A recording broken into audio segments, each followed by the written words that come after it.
Amen. Receive the presence of God. Everybody receive it. எபினேசராய் உதவி செய்கிறவராய் தேவன் உங்களுக்கு இருக்கிறார். ஆமென். இம்மட்டும் உதவி செய்தவர். நல்லா நீங்க முதல் சத்தம் வரும்போது தேவனுடைய வார்த்தை வரும்போது நல்லா கூர்ந்து கேட்டு நீங்க பெற்றுக்கொள்ளுங்க. இம்மட்டும் உதவி செய்த தேவன் இனியும் உதவி செய்ய வல்லவராய் இருக்கிறார். அவர் எபினேசராய் இருக்கிறார். அந்த எபினேசர் உங்க வாழ்க்கையில இன்னும் உதவிகளையும் ஒத்தாசைகளையும் உங்களுக்கு அனுப்பி கொண்டே இருக்கிறவராய் இருக்கிறார். ஒத்தாசை வரும் பர்வதமே உங்களை பார்த்திருக்கிறது. அவரை நோக்கி நீங்க கூப்பிட்ட சத்தம் எல்லாவற்றுக்கும் அவர் ஒத்தாசை அனுப்புகிறவராய் இருக்கிறார். ஆமென். ஹல்லேலூயா. நீங்க கேட்ட எல்லா காரியத்திலையும் ஒத்தாசை வரும். ஆமென். எபினேசர். ஆமென். ஹல்லேலூயா. இம்மட்டும் உதவினவர் இனியும் உதவி செய்வார். இனிமே நீங்க இதை மட்டும் தான் சொல்லணும். உங்க உதவிக்காக நீங்க காத்திருக்கிற எல்லைகள்ல நீங்க என்ன சொல்லணும்? சொல்லுங்க. உதவிக்காக நீங்க காத்துட்டு இருக்கீங்களா எல்லைகள்ல அங்க என்ன சொல்லணும்?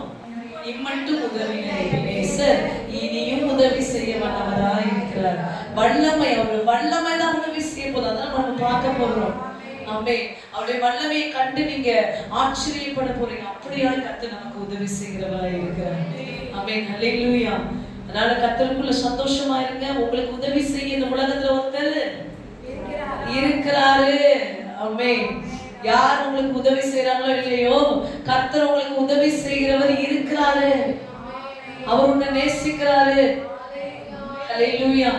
அந்த ஒத்தாசை தேவனிடத்திலிருந்து வரும் ஒத்தாசை உனக்கு நிறைவாக இருக்கும், போதுமானதாக இருக்கும் என்று கர்த்தர் இந்த நாள்ல சொல்லுகிறார். இந்த நாள்ல 1 சாமுவேல் 7ஆம் அதிகாரத்தை நான் வாசிக்கிறேன். எடுத்தவங்க யாராவது வாசிக்கலாம். 7ஆம் அதிகாரம் 1வது வசனத்திலிருந்து முதல் 5 வசனங்களை நம்ம முதலாவது வாசிப்போம். அப்படியே கிரியாத்-யாரீமின் மனுஷன் வந்து கர்த்தருடைய பெட்டியை எடுத்து மேட்டின் மேலே இருக்கிற அபினதாபின் வீட்டிலே கொண்டு வந்து வைத்து கர்த்தருடைய பெட்டியை காக்கும்படிக்கு அவன் குமாரனாகிய எலியேசரை பரிசுத்தப்படுத்தினான். பெட்டி கிரியாத்-யாரீமிலே அநேக நாள் தங்கி இருந்தது. 20 வருஷம் அங்கேயே இருந்தது. இஸ்ரவேல் குடும்பத்தார் எல்லாம் கர்த்தரை நினைத்து புலம்பிக் கொண்டிருந்தார்கள். அப்பொழுது சாமுவேல் இஸ்ரவேல் குடும்பத்தார் யாவரையும் நோக்கி, நீங்கள் உங்கள் முழு இதயத்தோடும் கர்த்தரிடத்தில் திரும்புவீர்களானால் அந்நிய தேவர்களையும் அஸ்தரோத்தையும் உங்கள் நடுவிலிருந்து விலக்கி உங்கள் இருதயத்தை கர்த்தருக்கு நேராக்கி அவர் ஒருவருக்கே ஆராதனை செய்யுங்கள். அப்பொழுது அவர் உங்களை பெலிஸ்தருடைய கைக்கு நீங்களாக்கி விடுவார் என்றார். அப்பொழுது இஸ்ரவேல் புத்திரர் பாகால்களையும் அஸ்தரோத்தையும் விலக்கி விட்டு கர்த்தர் ஒருவருக்கே ஆராதனை செய்தார். முதலாவது தேவனுடைய ஒத்தாசை நமக்கு வர வேண்டும் என்றால் நம் முழு இருதயத்தோடு அவரிடத்தில் திரும்ப வேண்டும். பாகாலையும் அஸ்தரோத்தையும் விளக்கினார்கள். சோ பாகால்ன்றது வந்து ஒரு செல்வத்தை கொடுக்கிற ஒரு கடவுள் அப்படின்னு வணங்கப்பட்டது. சோ அவங்க என்ன பண்ணாரு? சாமுவேல் என்ன சொல்றாரு? இஸ்ரவேல் மக்களுக்கு முழு இதயத்தோடு திரும்பணும். பாகாலையும் அஸ்தரோத்தையும் உன்னை விட்டு விலக்கு. வேற விக்கிரகங்களை அது உனக்கு உதவி செய்யும், இது உனக்கு உதவி செய்யும் நீ நினைக்கிறத விட்டு கர்த்தரையே நம்பு. ஆமென். உம்முடைய கரத்திலிருந்து எனக்கு ஒத்தாசை வரட்டும் என்று இல்லை அப்படின்னு முதல் கட்டமாக ஆண்டவர் நமக்கு சொல்லுகிறார். அப்படி அவங்க நிற்கும் போது மக்களும் சாமுவேல் வார்த்தை கேட்டு, பின்பு சாமுவேல், நான் உங்களுக்காக கர்த்தரை மன்றாடும்படிக்கு இஸ்ரவேல் எல்லாரையும் மிஸ்பாவிலே கூட்டுங்கள் என்றார். அவர்கள் அப்படியே மிஸ்பாவிலே கூடி வந்து தண்ணீர் மோண்டு கர்த்தருடைய சந்நிதியில் ஊற்றி அன்றைய தினம் உபவாசம் பண்ணி கர்த்தருக்கு விரோதமாய் பாவம் செய்தோம் என்று அவர்கள் அங்கே சொன்னார்கள். மிஸ்பாவிலே சாமுவேல் இஸ்ரவேல் புத்திரரை நியாயம் விசாரித்துக் கொண்டிருந்தான். இஸ்ரவேல் புத்திரர் மிஸ்பாவிலே கூடி வந்ததை பெலிஸ்தியர் கேள்விப்பட்ட போது பெலிஸ்தியரின் அதிபதிகள் இஸ்ரவேலுக்கு விரோதமாக எதிர்த்து வந்தார்கள். அதை இஸ்ரவேல் புத்திரர் கேட்டு பெலிஸ்தியர் நிமித்தம் பயப்பட்டு சாமுவேலை நோக்கி, நம்முடைய தேவனாகிய கர்த்தர் எங்களை பெலிஸ்தர் கைக்கு நீங்களாக்கி ரட்சிக்கும்படி எங்களுக்காக அவரை நோக்கி ஓயாமல் வேண்டிக் கொள்ளும் என்றார்கள். அல்லேலூயா. இப்ப என்ன சொல்ற சாமுவேல்? ரெண்டாவது என்ன சொல்றது? மனம் திரும்பு.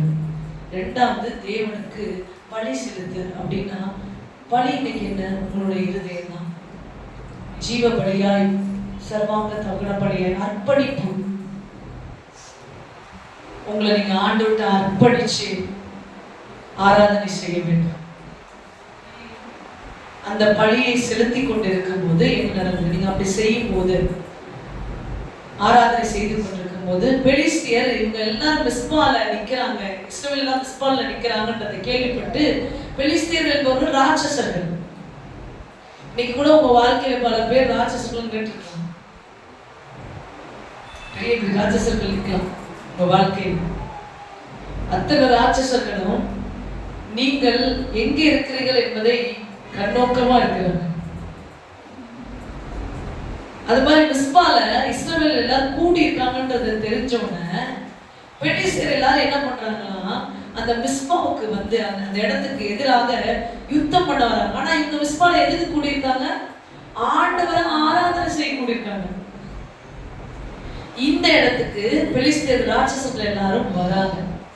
இந்த செய்தியை கேட்ட உடனே மிஸ்பால கூடியிருந்த இஸ்ரவேல் ஜனங்கள் எல்லாம் பயந்து சாமுவேல் நோக்கி எங்களுக்கு விண்ணப்பம் பண்ணுங்க, பெலிஸ்தியர்களை அழிக்க வராங்க அப்படின்னு. இன்னைக்கு கூட அநேக காரியங்கள், அநேக ராட்சசர்கள் உங்கள் எல்லைகள் என்று உங்களை அழிக்க வராங்கன்னு நீங்க பயந்து அநேக விண்ணப்பங்களை ஏறெடுத்து கொண்டிருக்கலாம். ஆனா கர்த்தர் உங்களுக்கு முன்பாக அந்த இடத்துல நின்று உங்களுக்காக யுத்தம் செய்து கொண்டிருக்கிறார்.